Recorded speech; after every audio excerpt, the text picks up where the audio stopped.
Ndio maana Allah subhanahu wa ta'ala akasema, inna ash-shaytana lakum aduwwun, enyi binadamu eleweni ya kwamba shetani kwenu nyinyi ni adui mbaya sana.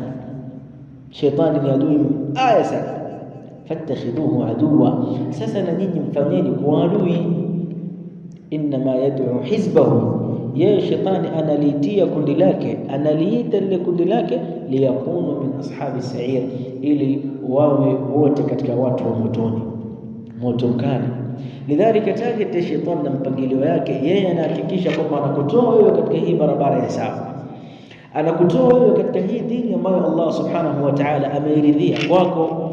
Allah anasema raditu lakum alislam dina, na Allah katika aya nyingine anasema man yabtaghi ghayra alislam dina, yoyote ambaye kwamba atatafuta isiyokuwa dini ya Kiislamu akaifanya kuwa ndio dini yake, falan yuqbala min, Allah hatamkubalia, wa huwa fil akhirati min alkhasirin, na akhira atakuwa katika watu ambao kwamba wapata hasara.